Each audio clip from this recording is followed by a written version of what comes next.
मैं हूं भगवान जगन्नाथ। मैं वही हूं जो युगों युगों से पूरी नगरी में रथ पर सवार होकर चलता आ रहा हूं।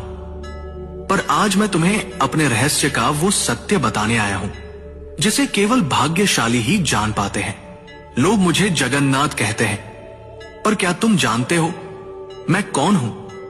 मैं वही हूं जो द्वारका में श्री कृष्ण था, वही जिसने अर्जुन को गीता सुनाई, वही जिसने राधा के प्रेम को साक्षात ईश्वरत्व में बदल दिया, वही जिसने अधर्म के सामने धर्म को विजयी बनाया।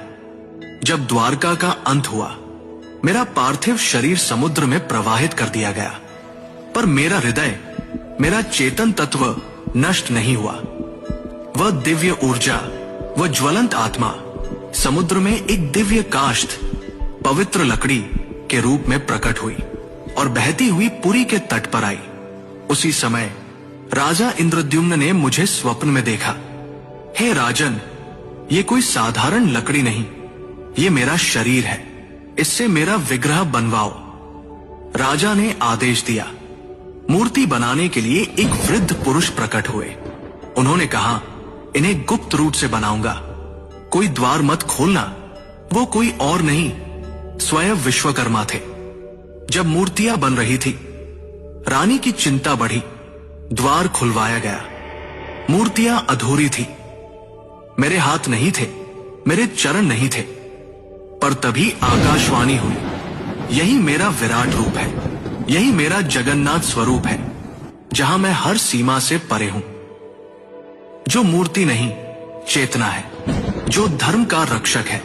राजा ने मेरे उस दिव्य हृदय को मूर्ति में प्रतिष्ठित किया।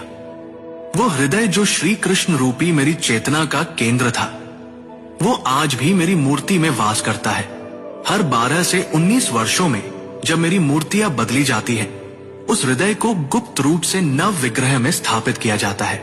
कोई उसे देख नहीं सकता, कोई उसका वर्णन नहीं कर सकता, क्योंकि वो हृदय भौतिक नहीं, दिव्य है। मैं वही हूं जो कृष्ण है, विष्णु है, और फिर भी सबसे परे है। मेरी आंखें गोल हैं, क्योंकि मैं हर दिशा में देखता हूं। मैं काले रंग का हूं, क्योंकि मैं ब्रह्मांड का मूल स्रोत हूं। मैं रथ पर सवार होता हूं, पर मैं केवल यात्रा नहीं करता, मैं भक्तों के हृदय तक आता हूं। रथ यात्रा केवल उत्सव नहीं, यह संकेत है कि जब जब धर्म डगमगाता है, मैं स्वयं रथ लेकर चल पड़ता हूं।